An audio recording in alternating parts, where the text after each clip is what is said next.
ஒரு நிமிஷம் நான் சொல்கிறத கேளுங்க. இது ஒரு உண்மை கதை. ஸ்க்ரோல் பண்ணி போயிடாதீங்க. ஒருத்தனுக்கு ரொம்ப கஷ்டம். வேலை தேடுறான் தேடிக்கிட்டே இருக்கான். கிடைக்கவே இல்லை. 3 மாதத்துக்கு மேலே ஆகுது. அப்பவும் கிடைக்கல. சரி, கடைசியாக வந்துட்டு அந்த பரிகாரம் பண்ணுறது, இந்த பரிகாரம் பண்ணுறதுன்னு ஒவ்வொரு பரிகாரமாக பண்ணி கடைசியில் ஒரு வேலை கிடச்சிருச்சுங்க. ஆனால் அந்த கடவுளுக்கு தெரியும் இல்லையா, அவனுக்கு எப்போ நல்ல நேரம் வரும், அவனுக்கு எப்போ எதை கொடுக்கணும், அதுன்னு எல்லாமே அந்த கடவுளுக்கு தெரியும். என் அப்பா ஈசனுக்கு தெரியும். ஆனால் கடைசியில் என்னாச்சு, ஒரு வேலை எப்படியோ வேண்டி பரிகாரம் பண்ணி ஒரு வேலை கிடச்சிருச்சு. அவன் வந்து கேட்டதுக்கு ஏற்ற மாதிரி. ஆனால் அந்த வேலை கிடச்சா அவனுக்கு நிம்மதி இருந்ததா? இல்லை. போன இடத்துல பயங்கர வேலை ப்ரெஷர்னு சொல்கிறத விட ஆட்கள் மூலயமா ரொம்ப அந்த வேலை செய்ய முடியாத அளவுக்கு ரொம்ப அவனை நோகடிக்கிறது. அப்போது எல்லாருக்குமே ஒரு காலகட்டம் வரும். இன்பம் துன்பம் அவங்க செய்த கர்மாவுக்கு ஏற்ற மாதிரி எல்லாமே வேலை செய்யும். இதுதான் உண்மை.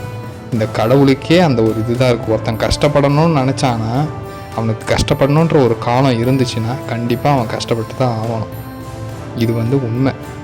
இப்போ கடவுளையே பிடிச்சிக்கிட்டு கடவுளையே காப்பாற்றுன்னு சொல்லிட்டு இருந்தாலும் கடவுளோட ஆதரவு கண்டிப்பாக இருக்கும். அது இல்லைன்னு சொல்கிறதுக்கு இல்லை. ஆனால் அந்த கஷ்டப்பட வேண்டிய காலத்தில் கண்டிப்பாக கஷ்டப்பட்டு தான் ஆகணும். கடவுளை நம்ம பிடிச்சிட்டு இருந்தோன்னா கடவுள் வந்து அந்த கஷ்டத்தையே கொஞ்சம் கொஞ்சமாக சரியாக்கி, ஆனால் அந்த காலகட்டம்னு வரணும் இல்லையா, அந்த காலகட்டம்னு வந்தால் தான் கடவுளால் கூட நமக்கு நல்லது செய்ய முடியும். அதுதான் உண்மை.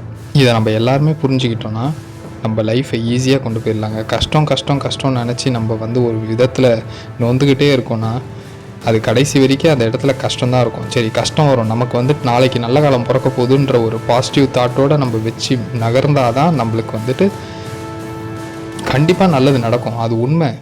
கடவுளுக்கே கஷ்டப்படணுன்ற ஒரு காலகட்டம் வந்ததுன்னா அவருமே கஷ்டப்பட்டு தான் ஆகணும். வேறு வழி கிடையாது. அவருக்குன்னு ஒரு காலகட்டம் வரணும். அப்போ தான் வந்துட்டு அவராலையுமே நமக்கு உதவி பண்ண முடியும். இதுதான் உண்மை. இந்த மாதிரி ஒரு உண்மையான சம்பவம் நடந்தது. அதை பேஸ் பண்ணி தான் நான் இப்போ இது சொல்கிறேன். கண்டிப்பாக யார் யாருக்கு அந்தந்த நல்ல காலம் வருதோ கண்டிப்பாக கடவுள் வந்து எல்லாருக்குமே நல்லதே செய்வார். ஓம் நம சிவாய்.